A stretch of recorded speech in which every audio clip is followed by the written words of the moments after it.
ఫిట్నెస్గా ఉండాలి, ఒక ఇండివిజువల్ ఆలోచనలు ఏ విధంగా ఉండాలి అని చెప్పేసి ఒక 10 సూత్రాలు తీసుకొని వచ్చి వి షుడ్ నెవర్ ఇంకొకరికి మనం బానిస లెక్క ఉండదు అని చెప్పేసి అది పెట్టడం జరిగింది. వెరస్ బహుజన్ సమాజ్ పార్టీ ఇది కంప్లీట్గా ఒక political party, very well established political national party. Very well, yes, it's a national party. How can you say national party అన్నా? మాకు స్టేటస్ ఉంది national party. But when it comes to state party అంటున్నావు, national గురించి అందరికీ తెలిసిందే, ఎందుకు state లో build కాలేదు? స్టేట్ లో ఇంకా బిల్డ్ కావాలి, స్టేట్ లో ఇంకా క్యాడర్ ఫామ్ కావాలి. మీరు పోటీ చేసినప్పుడే తెలుసా మీరు ఓడిపోతామని? పోటీ చేసేదే గెలవడానికి, మళ్ళీ ఓటమి అనేది ఎందుకు ఆలోచించుతాం? మరి ఆలోచించని ఓటమి వచ్చింది కదా, దీన్ని ఎట్లా చూస్తారు మీరని? మళ్ళీ వచ్చే ఎన్నికల్లో మళ్ళీ గెలుపు కోసం పోరాటం చేస్తాం. మళ్ళీ జనరల్ ఎలక్షన్స్ టైంలో క్యాంపెయినింగ్ ఉన్న సందర్భాల్లో స్థానిక సమస్యల గురించి అనేక సందర్భాల్లో మాట్లాడిన పరిస్థితులు ఉన్నాయి కదా. ఇప్పుడు మీరు ఓటమి ఈజ్ నథింగ్ బట్ మీరు ప్రతిపక్షంలో ఉన్నట్టే.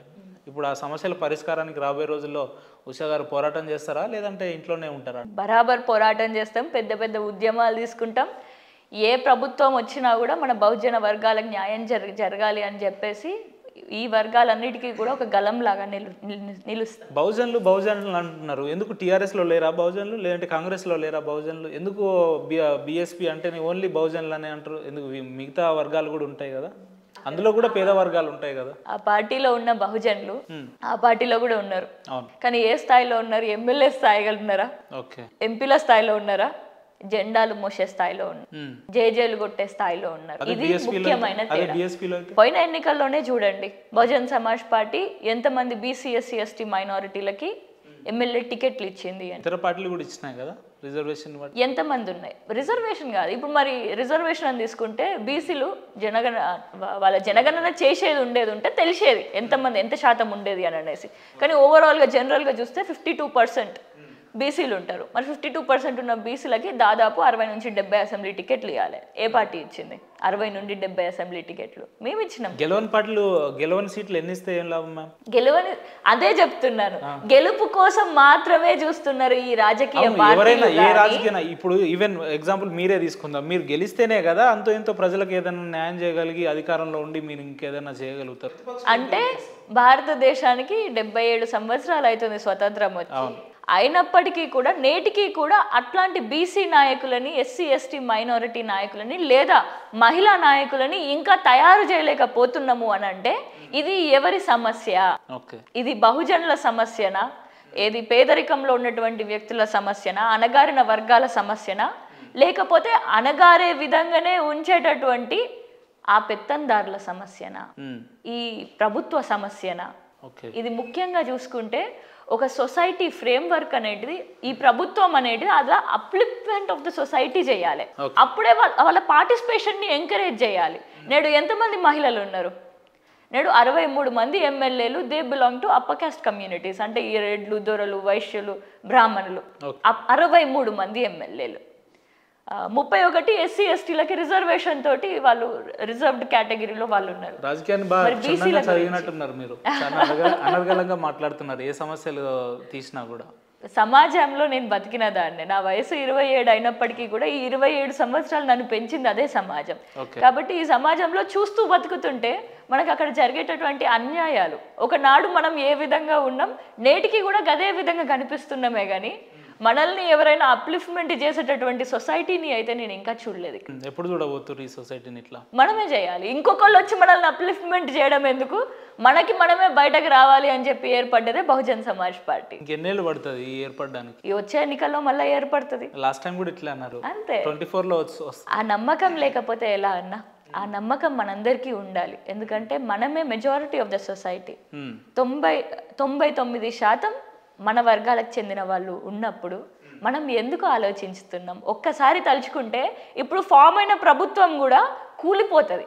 ఈ 99% ఉన్న జనాభా తలుచుకుంటే నాకు గవర్నర్స్ రూల్, ప్రెసిడెంట్ రూలే వస్తుంది. ఆ విధంగా మళ్ళీ రీఎలక్షన్లు కూడా జరుగుతాయి. కాబట్టి ఎప్పుడు ఫామ్ అవుతాం అనేది మనం చెప్పలేం. నేడు ఫామ్ అవుతుందా, రేపు ఫామ్ అవుతుందా, సంవత్సరం తర్వాత ఫామ్ అవుతుందా, 5 సంవత్సరాల తర్వాత వచ్చే ఎన్నికల్లో ఫామ్ అవుతుందా చెప్పలేం.